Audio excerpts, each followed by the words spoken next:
अस्सलामु अलैकुम। आज की मेरी ये कहानी एक बदसूरत लड़की और उसके मजबूर माँ बाप की है कि कैसे उस लड़की को जमाने की ठोकरों का सामना करना पड़ा।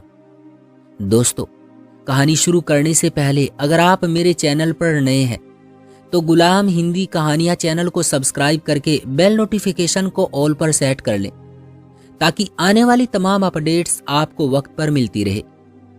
इससे पहले 4 दफा मुख्तलिफ घरों के लड़के इस रिश्ते से इनकार कर चुके थे। ये 5वीं बार थी वो अपनी दोस्त को मैसेज पर बता रही थी कि आज फिर लड़के वाले देखने आ रहे हैं, दुआ करना उन्हें मैं पसंद आ जाऊं। मुझसे अब बाबा के चेहरे पर झुर्रियां नहीं देखी जाती। न जाने उन्होंने ऐसा कौन सा गुनाह किया था कि मैं उन पर बोझ बनी हुई हूं। अब तो माँ के हाथ भी कांपते हैं इस मशीन को चला चला कर।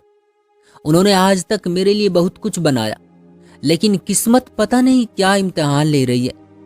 शाम के वक्त वो अपने कमरे में बैठी यही दुआ मांग रही थी कि मेरे बाबा की इज्जत बच जाए।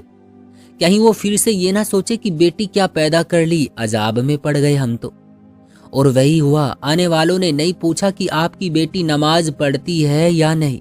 उन्होंने नहीं पूछा कि क्या दीन के लिए कभी किसी मदरसे में गई या नहीं, या कितना पढ़ा दीन का।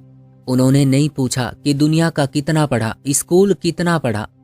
उन्होंने नहीं पूछा कि बेटी क्या 2 वक्त का खाना बनाकर अपने शोहर को और हमें दे सकती है या नहीं, बल्कि साहिबजादे जो कि एक तरफ कुर्सी पर टांगे रखे बैठे थे। उन्होंने माँ को इशारा किया। माँ ने भी कह दिया बेटी को बुलाइए। अंदर से लड़की को लेकर उसकी माँ बाहर आई। यहाँ शहजादे साहब ने मुंह उठाया और बाहर चले गए। लड़के की माँ पीछे गई। बेटा क्या बात है? यहाँ अंदर लड़की और उसके माँ बाप सुन रहे हैं।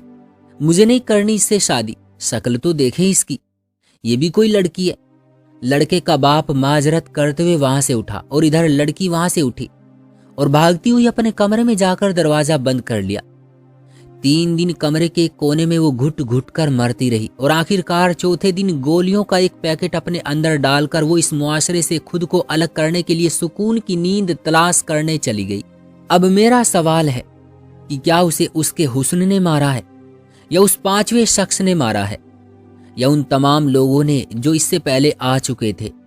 मैं बताता हूं, लानत भेजता हूं इस गंदे मुआशरे पर जिसने उसे मारा है। लोगों की बेटियों को ऐसे देखने जाते हो जैसे कि किसी बाग का व्यापारी जाता है। बाग अच्छा लगा तो ठीक, वरना कोई और ले लूंगा। आप, मैं, हम वो तकलीफ नहीं महसूस कर सकते जो एक बाप के सीने में लगी होती है। एक माँ का कलेजा जब फट रहा होता है और जब उसकी आंखें खून बहा रही होती है।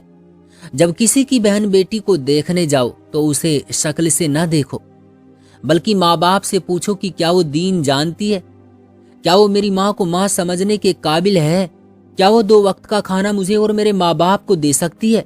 जरा सोचो, घर में जो बहन है उसे 5 दफा कोई देखने आए और 5वीं दफा भी कहे कि नहीं मुझे नहीं ये पसंद है, तो तुम पर कयामत गुजरती है।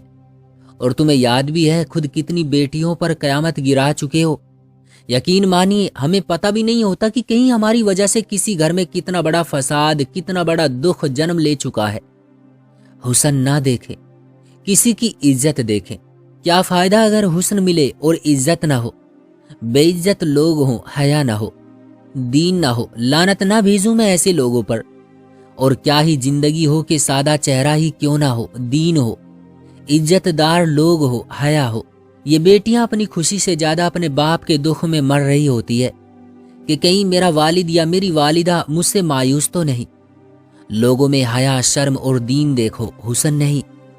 दोस्तों, क्या ख्याल है आपका इस कहानी के बारे में? कमेंट बॉक्स में हमें जरूर बताइएगा। वीडियो को लाइक और चैनल को सब्सक्राइब कर लीजिएगा ताकि आने वाली वीडियो आपको तुरंत मिले। मुझे दीजिए अगली वीडियो तक इजाजत। तब तक के लिए अल्लाह हाफिज।